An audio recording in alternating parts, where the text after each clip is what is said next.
Book 24. Priam ransoms the body of Hector, Hector's funeral. The assembly now broke up, and the people went their ways each to his own ship. There they made ready their supper, and then bethought them of the blessed boon of sleep. But Achilles still wept for thinking of his dear comrade, and sleep, before whom all things bow, could take no hold upon him. This way and that did he turn, as he yearned after the might and manfulness of Patroclus. He thought of all they had done together, and all they had gone through both on the field of battle and on the waves of the weary sea. As he dwelt on these things, he wept bitterly and lay now on his side, now on his back, and now face downwards, till at last he rose and went out as one distraught to wander upon the seashore. Then, when he saw dawn breaking over beach and sea, he yoked his horses to his chariot, and bound the body of Hector behind it that he might drag it about. Thrice did he drag it round the tomb of the son of Menodius, and then went back into his tent, leaving the body on the ground full length and with its face downwards. But Apollo would not suffer it to be disfigured, for he pitied the man, dead though he now was. Therefore he shielded him with his golden aegis continually, that he might take no hurt while Achilles was dragging him. Thus shamefully did Achilles in his fury dishonor Hector. But the blessed gods looked down in pity from heaven, and urged Mercury, slayer of Argus, to steal the body. All were of this mind, save only Juno, Neptune, and Jove's gray-eyed daughter, who persisted in the hate which they had ever borne towards Ilias with Priam and his people. For they forgave not the wrong done them by Alexandrus in disdaining the goddesses who came to him when he was in his sheepyards, and preferring her who had offered him a wanton to his ruin. When therefore the morning of the 12th day had now come, Phoebus Apollo spoke among the immortals, saying, "You gods ought to be ashamed of yourselves. You are cruel and hard-hearted. Did not Hector burn you thigh bones of heifers and of unblemished goats? And now dare you not rescue even his dead body, for his wife to look upon with his mother and child, his father Priam, and his people, who would forthwith commit him to the flames and give him his due funeral rites? So then you would all be on the side of mad Achilles, who knows neither right nor ruth. He is like some savage lion that in the pride of his great strength and daring springs upon men's flocks and gorges on them. Even so has Achilles flung aside all pity, and all that conscience which at once so greatly banes, yet greatly boons him that will heed it. A man may lose one far dearer than Achilles has lost, a son, it may be, or a brother born from his own mother's womb. Yet when he has mourned him and wept over him, he will let him bide, for it takes much sorrow to kill a man. Whereas Achilles, now that he has slain noble Hector, drags him behind his chariot round the tomb of his comrade. It were better of him, and for him, that he should not do so, for brave though he be, we gods may take it ill that he should vent his fury upon dead clay." Juno spoke up in a rage. "This were well," she cried, "O lord of the silver bow, if you would give like honor to Hector and to Achilles. But Hector was mortal and suckled at a woman's breast, whereas Achilles is the offspring of a goddess whom I myself reared and brought up. I married her to Peleus, who is above measure dear to the immortals. You gods came all of you to her wedding. You feasted along with them yourself and brought your lyre, false and fond of low company that you have ever been." Then said Jove, "Juno, be not so bitter. Their honor shall not be equal, but of all that dwell in Ilias, Hector was dearest to the gods as also to myself, for his offerings never failed me. Never was my altar stinted of its dues, nor of the drink offerings and savor of sacrifice which we claim of right. I shall therefore permit the body of mighty Hector to be stolen, and yet this may hardly be without Achilles coming to know it, for his mother keeps night and day beside him. Let some one of you therefore send Thetis to me, and I will impart my counsel to her, namely that Achilles is to accept a ransom from Priam and give up the body." On this Iris fleet, as the wind went forth to carry his message. Down she plunged into the dark sea midway between Samos and rocky Imbrus. The waters hissed as they closed over her, and she sank into the bottom as the lead at the end of an ox-horn, that is sped to carry death to fishes. She found Thetis sitting in a great cave with the other sea goddesses gathered round her. There she sat in the midst of them weeping for her noble son, who was to fall far from his own land, on the rich plains of Troy. Iris went up to her and said, "Rise, Thetis, Jove, whose counsels fail not, bids you come to him." And Thetis answered, "Why does the mighty god so bid me? I am in great grief, and shrink from going in and out among the immortals. Still I will go, and the word that he may speak shall not be spoken in vain." The goddess took her dark veil, than which there can be no robe more somber, and went forth with fleet Iris leading the way before her. The waves of the sea opened them a path, and when they reached the shore they flew up into the heavens, where they found the all-seeing son of Saturn with the blessed gods that live forever assembled near him. Minerva gave up her seat to her, and she sat down by the side of Father Jove. Juno then placed a fair golden cup in her hand and spoke to her in words of comfort, whereon Thetis drank and gave her back the cup, and the sire of gods and men was the first to speak.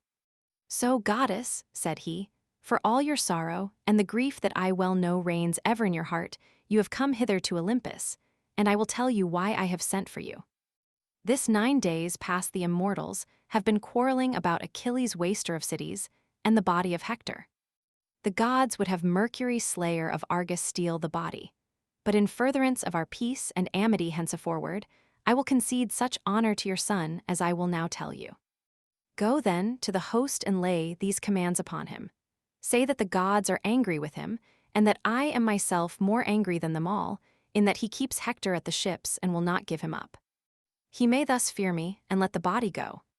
At the same time, I will send Iris to great Priam to bid him go to the ships of the Achaeans, and ransom his son, taking with him such gifts for Achilles as may give him satisfaction." Silver-footed Thetis did as the god had told her, and forthwith down she darted from the topmost summits of Olympus.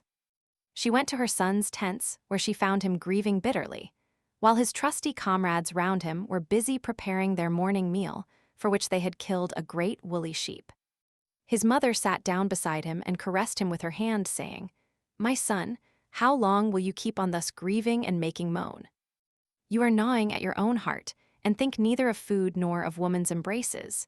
And yet these too were well, for you have no long time to live, and death with the strong hand of fate are already close beside you. Now, therefore, heed what I say, for I come as a messenger from Jove. He says that the gods are angry with you, and himself more angry than them all, in that you keep Hector at the ships and will not give him up. Therefore let him go, and accept a ransom for his body." And Achilles answered, "So be it. If Olympian Jove of his own motion thus commands me, let him that brings the ransom bear the body away." Thus did mother and son talk together at the ships in long discourse with one another. Meanwhile the son of Saturn sent Iris to the strong city of Iliad. "Go," said he, "fleet Iris from the mansions of Olympus, and tell King Priam in Iliad that he is to go to the ships of the Achaeans and free the body of his dear son. He is to take such gifts with him as shall give satisfaction to Achilles, and he is to go alone, with no other Trojan, save only some honored servant who may drive his mules and wagon, and bring back the body of him whom noble Achilles has slain. Let him have no thought nor fear of death in his heart, for we will send the slayer of Argus to escort him and bring him within the tent of Achilles. Achilles will not kill him, nor let another do so, for he will take heed to his ways and sin not, and he will entreat a suppliant with all honorable courtesy."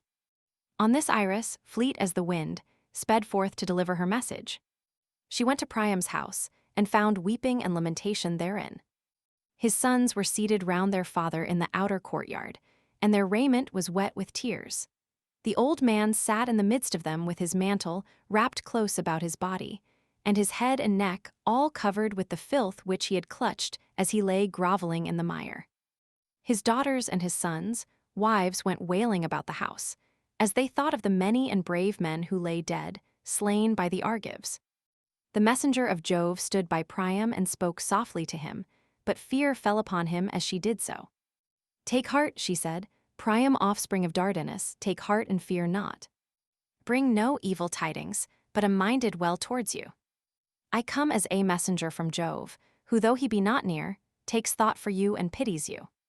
The Lord of Olympus bids you go and ransom noble Hector, and take with you such gifts as shall give satisfaction to Achilles. You are to go alone, with no Trojan, save only some honored servant who may drive your mules and wagon, and bring back to the city the body of him whom noble Achilles has slain. You are to have no thought, nor fear of death, for Jove will send the slayer of Argus to escort you. When he has brought you within Achilles' tent, Achilles will not kill you nor let another do so, for he will take heed to his ways and sin not, and he will entreat a suppliant with all honorable courtesy. Iris went her way when she had thus spoken, and Priam told his sons to get a mule wagon ready, and to make the body of the wagon fast upon the top of its bed. Then he went down into his fragrant storeroom, high vaulted and made of cedar wood, where his many treasures were kept, and he called Hecuba his wife. "Wife," said he, "a messenger has come to me from Olympus, and has told me to go to the ships of the Achaeans to ransom my dear son, taking with me such gifts as shall give satisfaction to Achilles. What think you of this matter? For my own part, one, am greatly moved to pass through the camps of the Achaeans and go to their ships." His wife cried aloud as she heard him, and said, "Alas, what has become of that judgment for which you have been ever famous both among strangers and your own people? How can you venture alone to the ships of the Achaeans, and look into the face of him who has slain so many of your brave sons? You must have iron courage, for if the cruel savage sees you and lays hold on you, he will know neither respect nor pity. Let us then weep Hector from afar here in our own house. For when I gave him birth, the threads of overruling fate were spun for him, that dogs should eat his flesh far from his parents, in the house of that terrible man on whose liver I would fain fasten and devour it. Thus would I avenge my son, who showed no cowardice when Achilles slew him, and thought neither of flight nor of avoiding battle as he stood in defense of Trojan men and Trojan women." Then Priam said, "I would go, do not therefore stay me nor be as a bird of ill omen in my house, for you will not move me. Had it been some mortal man who had sent me some prophet or priest who divines from sacrifice, I should have deemed him false and have given him no heed. But now I have heard the goddess and seen her face to face, therefore I will go, and her saying shall not be in vain. If it be my fate to die at the ships of the Achaeans, even so would I have it. Let Achilles slay me, if I may but first have taken my son in my arms and mourned him to my heart's comforting." So saying, he lifted the lids of his chests, and took out 12 goodly vestments. He took also 12 cloaks of single fold, 12 rugs, 12 fair mantles, and an equal number of shirts. He weighed out 10 talents of gold, and brought moreover 2 burnished tripods, 4 cauldrons, and a very beautiful cup which the Thracians had given him when he had gone to them on an embassy. It was very precious, but he grudged not even this, so eager was he to ransom the body of his son. Then he chased all the Trojans from the court, and rebuked them with words of anger. "Out," he cried, "shame and disgrace to me that you are. Have you no grief in your own homes, that you are come to plague me here? Is it a small thing, think you, that the son of Saturn has sent this sorrow upon me, to lose the bravest of my sons? Nay, you shall prove it in person, for now he is gone the Achaeans will have easier work in killing you. As for me, let me go down within the house of Hades, ere mine eyes behold the sacking and wasting of the city." He drove the men away with his staff, and they went forth as the old man sped them. Then he called to his sons, upbraiding Helenus, Paris, noble Agathon, Pammon, Antiphonus, polites of the loud battle cry, Deiphobus, Hippothous, and Dius. These 9 did the old man call near him. "Come to me at once," he cried, "worthless sons who do me shame. Would that you had all been killed at the ships rather than Hector. Miserable man that I am, I have had the bravest sons in all Troy, noble Nestor, Troilus the dauntless charioteer, and Hector who was a god among men, so that one would have thought he was son to an immortal, yet there is not one of them left. Mars has slain them, and those of whom I am ashamed are alone left me. Liars and light of foot, heroes of the dance, robbers of lambs and kids from your own people, why do you not get a wagon ready for me at once, and put all these things upon it that I may set out on my way?" Thus did he speak, and they feared the rebuke of their father. They brought out a strong mule wagon, newly made, and set the body of the wagon fast on its bed. They took the mule yoke from the peg on which it hung, a yoke of boxwood with a knob on the top of it, and rings for the reins to go through. Then they brought a yoke band 11 cubits long, to bind the yoke to the pole. They bound it on at the far end of the pole, and put the ring over the upright pin, making it fast with 3 turns of the band on either side the knob, and bending the thong of the yoke beneath it. This done, they brought from the store chamber the rich ransom that was to purchase the body of Hector, and they set it all orderly on the wagon. Then they yoked the strong harness mules, which the Mysians had on a time given as a goodly present to Priam. But for Priam himself, they yoked horses which the old king had bred, and kept for his own use. Thus heedfully did Priam, and his servants see to the yoking of their cars at the palace. Then Hecuba came to them all sorrowful, with a golden goblet of wine in her right hand, that they might make a drink offering before they set out. She stood in front of the horses and said, "Take this, make a drink offering to Father Jove, and since you are minded to go to the ships in spite of me, pray that you may come safely back from the hands of your enemies. Pray to the son of Saturn, lord of the whirlwind, who sits on Ida and looks down over all Troy, pray him to send his swift messenger on your right hand, the bird of omen which is strongest and most dear to him of all birds, that you may see it with your own eyes and trust it as you go forth to the ships of the Danaans.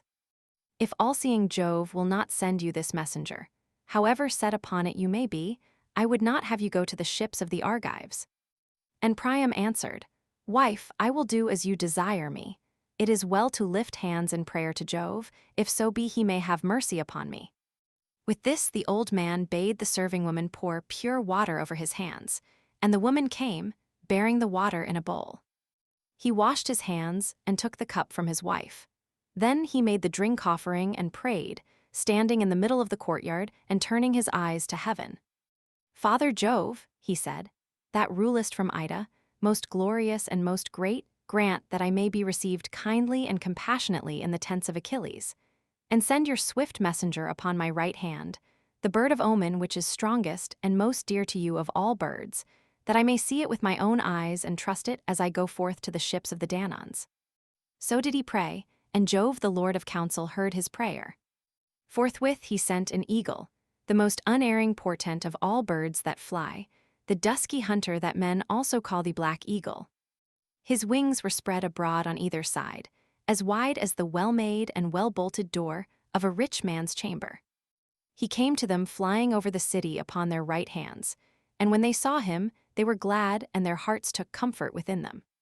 The old man made haste to mount his chariot, and drove out through the inner gateway and under the echoing gatehouse of the outer court. Before him went the mules drawing the four-wheeled wagon, and driven by wise Idaeus. Behind these were the horses, which the old man lashed with his whip and drove swiftly through the city, while his friends followed after, wailing and lamenting for him as though he were on his road to death. As soon as they had come down from the city and had reached the plain, his sons and sons-in-law who had followed him went back to Ilias. But Priam and Idaeus, as they showed out upon the plain, did not escape the ken of all-seeing Jove, who looked down upon the old man and pitied him. Then he spoke to his son Mercury and said, "Mercury, for it is you who are the most disposed to escort men on their way, and to hear those whom you will hear, go, and so conduct Priam to the ships of the Achaeans, that no other of the Danaans shall see him nor take note of him until he reach the son of Peleus." Thus he spoke, and Mercury, guide and guardian, slayer of Argus, did as he was told. Forthwith he bound on his glittering golden sandals with which he could fly like the wind over land and sea. He took the wand with which he seals men's eyes in sleep, or wakes them just as he pleases, and flew holding it in his hand till he came to Troy and to the Hellespont. To look at, he was like a young man of noble birth in the heyday of his youth and beauty, with the down just coming upon his face. Now when Priam and Idaeus had driven past the great tomb of Ilias, they stayed their mules and horses that they might drink in the river, for the shades of night were falling. When, therefore, Idaeus saw Mercury standing near them, he said to Priam, "Take heed, descendant of Dardanus. Here is matter which demands consideration. I see a man who I think will presently fall upon us. Let us fly with our horses, or at least embrace his knees and implore him to take compassion upon us." When he heard this, the old man's heart failed him, and he was in great fear. He stayed where he was as one dazed, and the hair stood on end over his whole body. But the bringer of good luck came up to him and took him by the hand, saying, "Whither, father, are you thus driving your mules and horses in the dead of night when other men are asleep?" Are you not afraid of the fierce Achaeans who are hard by you, so cruel and relentless? Should some one of them see you bearing so much treasure through the darkness of the flying night, what would not your state then be? You are no longer young, and he who is with you is too old to protect you from those who would attack you. For myself, I will do you no harm, and I will defend you from anyone else, for you remind me of my own father. And Priam answered, It is indeed as you say, my dear son. Nevertheless, some god has held his hand over me, in that he has sent such a wayfarer as yourself to meet me so opportunely. You are so comely in mien and figure, and your judgment is so excellent that you must come of blessed parents. Then said the slayer of Argus, guide and guardian, Sir, all that you have said is right. But tell me and tell me true, are you taking this rich treasure to send it to a foreign people where it may be safe? Or are you all leaving strong Ilias in dismay, now that your son has fallen who was the bravest man among you, and was never lacking in battle with the Achaeans? And Priam said, Who are you, my friend, and who are your parents, that you speak so truly about the fate of my unhappy son? The slayer of Argus, guide and guardian, answered him, Sir, you would prove me, that you question me about noble Hector. Many a time have I set eyes upon him in battle, when he was driving the Argives to their ships, and putting them to the sword. We stood still and marveled, for Achilles in his anger with the son of Atreus suffered us not to fight. I am his squire, and came with him in the same ship. I am a Myrmidon, and my father's name is Polyctor. He is a rich man and about as old as you are. He has 6 sons besides myself, and I am the 7th. We cast lots, and it fell upon me to sail hither with Achilles. I am now come from the ships onto the plain, for with daybreak the Achaeans will set battle in array about the city. They chafe at doing nothing, and are so eager that their princes cannot hold them back. Then answered Priam, If you are indeed the squire of Achilles son of Peleus, tell me now the whole truth. Is my son still at the ships, or has Achilles hewn him limb from limb, and given him to his hounds? Sir, replied the slayer of Argus, guide and guardian, neither hounds nor vultures have yet devoured him. He is still just lying at the tents by the ship of Achilles, and though it is now 12 days that he has lain there, his flesh is not wasted, nor have the worms eaten him, although they feed on warriors. At daybreak Achilles drags him cruelly round the sepulchre of his dear comrade, but it does him no hurt. You should come yourself and see how he lies fresh as dew, with the blood all washed away, and his wounds every one of them closed, though many pierced him with their spears. Such care have the blessed gods taken of your brave son, for he was dear to them beyond all measure. The old man was comforted as he heard him and said, My son, see what a good thing it is to have made due offerings to the immortals, for as sure as that he was born, my son never forgot the gods that hold Olympus, and now they requite it to him even in death. Accept therefore at my hands this goodly chalice. Guard me, and with heaven's help guide me, till I come to the tent of the son of Peleus. Then answered the slayer of Argus, guide and guardian, Sir, you are tempting me and playing upon my youth, but you shall not move me. For you are offering me presents without the knowledge of Achilles whom I fear, and hold it great guilt to defraud, lest some evil presently befall me.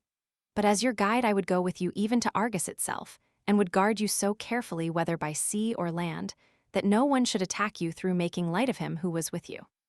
The bringer of good luck then sprang on to the chariot, and seizing the whip and reins, he breathed fresh spirit into the mules and horses.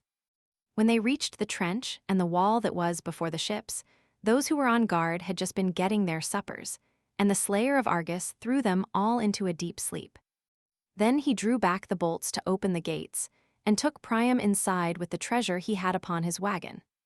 Ere long they came to the lofty dwelling of the son of Peleus, for which the Myrmidons had cut pine, and which they had built for their king. When they had built it, they thatched it with coarse tussock grass which they had mown out on the plain, and all round it they made a large courtyard, which was fenced with stakes set close together. The gate was barred with a single bolt of pine which it took 3 men to force into its place, and 3 to draw back so as to open the gate, but Achilles could draw it by himself. Mercury opened the gate for the old man, and brought in the treasure that he was taking with him for the son of Peleus. Then he sprang from the chariot onto the ground and said, Sir, it is I, immortal Mercury, that am come with you, for my father sent me to escort you.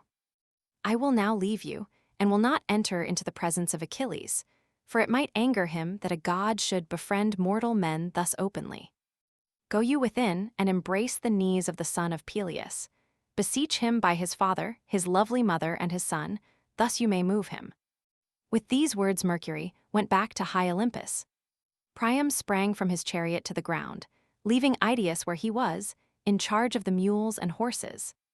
The old man went straight into the house where Achilles, loved of the gods, was sitting.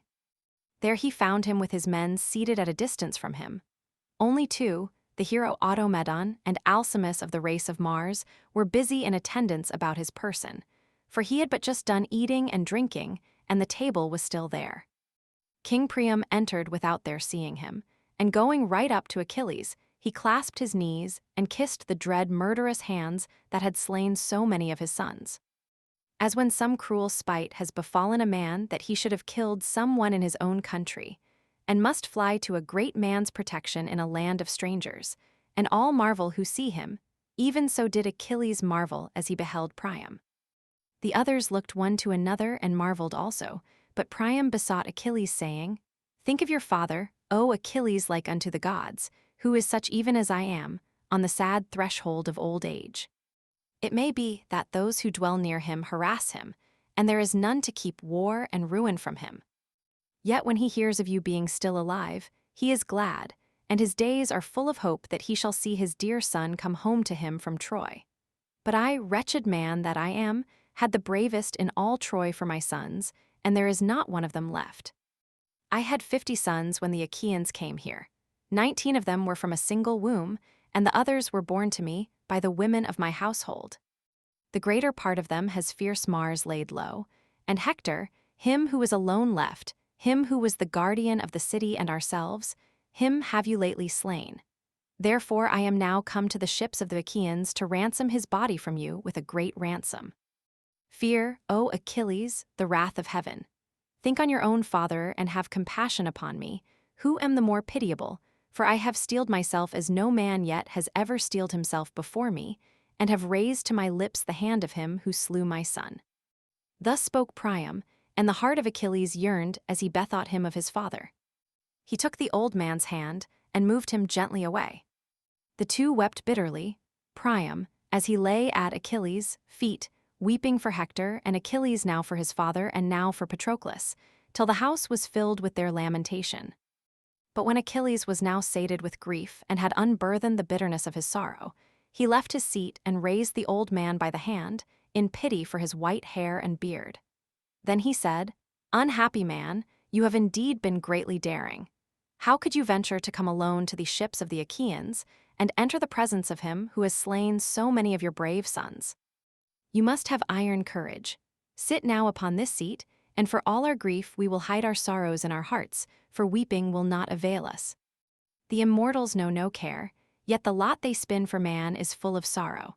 On the floor of Jove's palace there stand 2 urns, the one filled with evil gifts and the other with good ones. He for whom Jove, the Lord of thunder, mixes the gifts he sends, will meet now with good and now with evil fortune. But he to whom Jove sends none but evil gifts will be pointed at by the finger of scorn. The hand of famine will pursue him to the ends of the world, and he will go up and down the face of the earth, respected neither by gods nor men. Even so did it befall Peleus.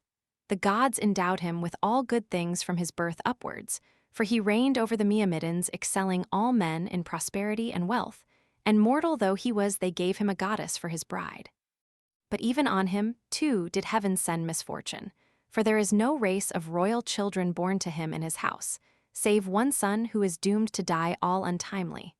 Nor may I take care of him now that he is growing old, for I must stay here at Troy to be the bane of you and your children.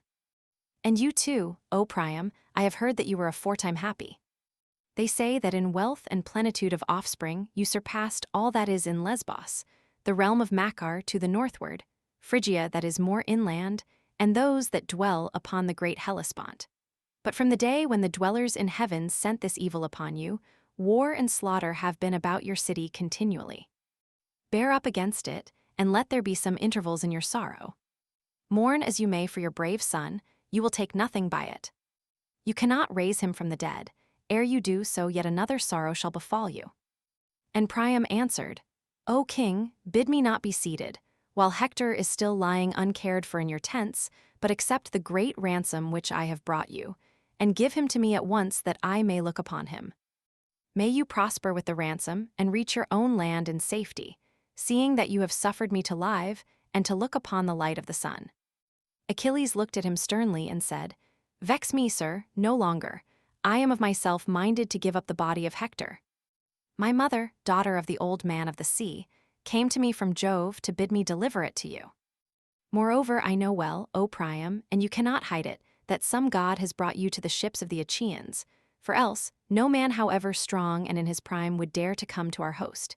He could neither pass our guard unseen, nor draw the bolt of my gates thus easily. Therefore provoke me no further, lest I sin against the word of Jove, and suffer you not, suppliant though you are, within my tents." The old man feared him and obeyed. Then the son of Peleus sprang like a lion through the door of his house, not alone, but with him went his two squires Automedon and Alcimus, who were closer to him than any others of his comrades now that Patroclus was no more. These unyoked the horses and mules, and bade Priam's herald and attendant be seated within the house. They lifted the ransom for Hector's body from the wagon, but they left 2 mantles and a goodly shirt, that Achilles might wrap the body in them when he gave it to be taken home. Then he called to his servants and ordered them to wash the body and anoint it, but he first took it to a place where Priam should not see it, lest if he did so, he should break out in the bitterness of his grief, and enrage Achilles, who might then kill him and sin against the word of Jove. When the servants had washed the body and anointed it, and had wrapped it in a fair shirt and mantle, Achilles himself lifted it on to a bier, and he and his men then laid it on the wagon. He cried aloud as he did so, and called on the name of his dear comrade. "Be not angry with me, Patroclus," he said, "if you hear even in the house of Hades that I have given Hector to his father for a ransom. It has been no unworthy one, and I will share it equitably with you." Achilles then went back into the tent, and took his place on the richly inlaid seat from which he had risen, by the wall that was at right angles to the one against which Priam was sitting. "Sir," he said, "your son is now laid upon his bier and is ransomed according to desire. You shall look upon him when you take him away at daybreak. For the present let us prepare our supper." Even lovely Niobe had to think about eating, though her 12 children, 6 daughters and 6 lusty sons, had been all slain in her house. Apollo killed the sons with arrows from his silver bow to punish Niobe, and Diana slew the daughters because Niobe had vaunted herself against Leto. She said Leto had borne 2 children only, whereas she had herself borne many, whereon the 2 killed the many. 9 days did they lie weltering, and there was none to bury them, for the son of Saturn turned the people into stone. But on the 10th day the gods in heaven themselves buried them, and Niobe then took food, being worn out with weeping. They say that somewhere among the rocks on the mountain pastures of Sipylus, where the nymphs live that haunt the river Achelous, there, they say, she lives in stone and still nurses the sorrows sent upon her by the hand of heaven. Therefore, noble sir, let us too now take food. You can weep for your dear son hereafter as you are bearing him back to Ilius, and many a tear will he cost you." With this Achilles sprang from his seat and killed a sheep of silvery whiteness, which his followers skinned and made ready all in due order. They cut the meat carefully up into smaller pieces, spitted them, and drew them off again when they were well roasted. Automedon brought bread in fair baskets and served it round the table, while Achilles dealt out the meat, and they laid their hands on the good things that were before them. As soon as they had had enough to eat and drink, Priam, descendant of Dardanus, marveled at the strength and beauty of Achilles, for he was as a god to see. And Achilles marveled at Priam as he listened to him and looked upon his noble presence. When they had gazed their fill, Priam spoke first. "And now, O king," he said, "take me to my couch that we may lie down and enjoy the blessed boon of sleep. Never once have my eyes been closed from the day your hands took the life of my son.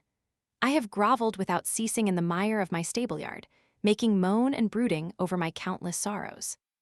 Now, moreover, I have eaten bread and drunk wine. Hitherto I have tasted nothing." As he spoke, Achilles told his men and the women servants to set beds in the room that was in the gatehouse, and make them with good red rugs, and spread coverlets on the top of them with woolen cloaks for Priam and Idaeus to wear.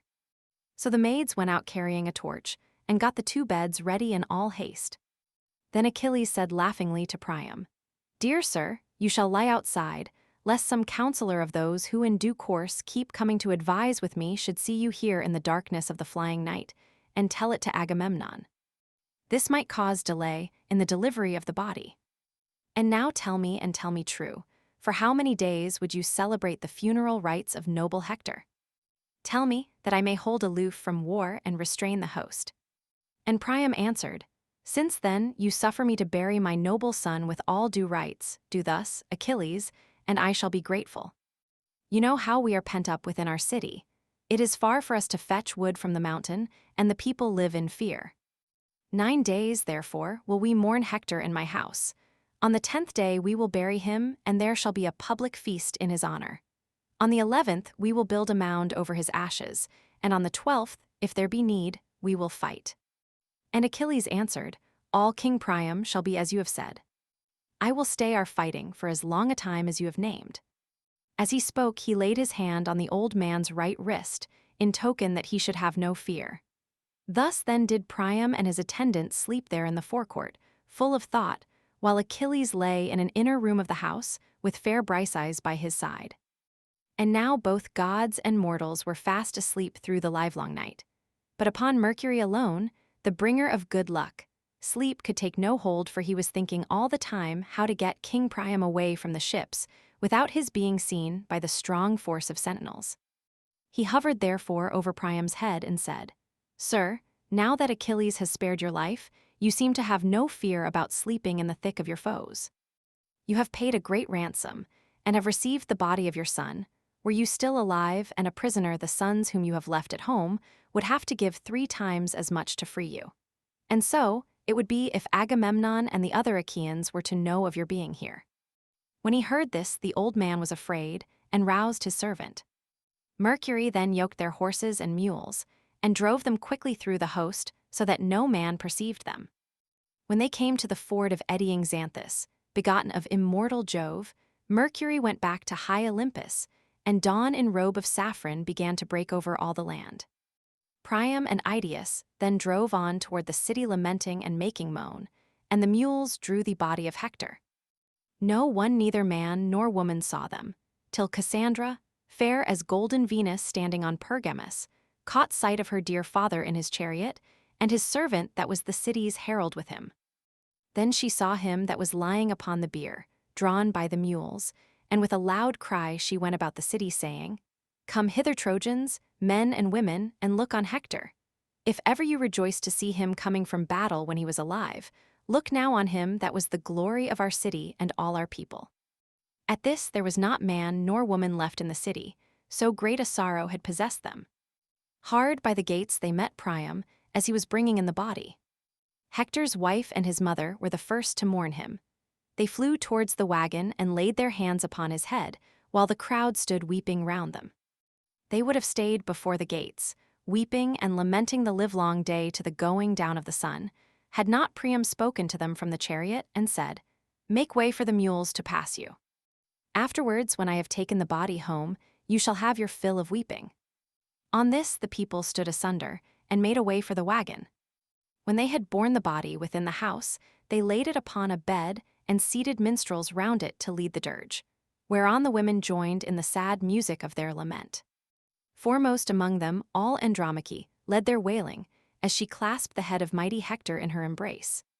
"Husband," she cried, "you have died young, and leave me in your house a widow. He of whom we are the ill-starred parents is still a mere child, and I fear he may not reach manhood. Ere he can do so, our city will be razed and overthrown, for you who watched over it are no more, you who were its savior, the guardian of our wives and children. Our women will be carried away captives to the ships, and I among them, while you, my child, who will be with me, will be put to some unseemly tasks, working for a cruel master. Or maybe some Achaean will hurl you, O miserable death, from our walls, to avenge some brother, son, or father whom Hector slew. Many of them have indeed bitten the dust at his hands, for your father's hand in battle was no light one. Therefore do the people mourn him. You have left, O Hector, sorrow unutterable to your parents, and my own grief is greatest of all, for you did not stretch forth your arms and embrace me as you lay dying, nor say to me any words that might have lived with me in my tears night and day forevermore. Bitterly did she weep the while, and the women joined in her lament. Hecuba in her turn took up the strains of woe. Hector, she cried, dearest to me of all my children. So long as you were alive the gods loved you well, and even in death they have not been utterly unmindful of you. For when Achilles took any other of my sons, he would sell him beyond the seas, to Samos in Bruce or rugged Lemnos. And when he had slain you too with his sword, many a time did he drag you round the sepulchre of his comrade, though this could not give him life. Yet here you lie all fresh as dew, and comely as one whom Apollo has slain with his painless shafts. Thus did she too speak through her tears with bitter moan, and then Helen for a third time took up the strain of lamentation. Hector, said she, dearest of all my brothers-in-law, for I am wife to Alexandrus who brought me hither to Troy. Would that I had died ere he did so. 20 years are come and gone since I left my home and came from over the sea, but I have never heard one word of insult or unkindness from you. When another would chide with me, as it might be one of your brothers or sisters, or of your brothers' wives, or my mother-in-law, for Priam was as kind to me as though he were my own father, you would rebuke and check them with words of gentleness and goodwill. Therefore my tears flow both for you and for my unhappy self, for there is no one else in Troy who is kind to me, but all shrink and shudder as they go by me. She wept as she spoke, and the vast crowd that was gathered round her joined in her lament. Then King Priam spoke to them, saying, Bring wood, O Trojans, to the city, and fear no cunning ambush of the Argives. For Achilles, when he dismissed me from the ships, gave me his word that they should not attack us until the morning of the 12th day. Forthwith they yoked their oxen and mules, and gathered together before the city. 9 days long did they bring in great heaps of wood. And on the morning of the 10th day, with many tears, they took brave Hector forth, laid his dead body upon the summit of the pile, and set the fire thereto. Then when the child of morning, rosy-fingered dawn, appeared on the 11th day, the people again assembled, round the pyre of mighty Hector.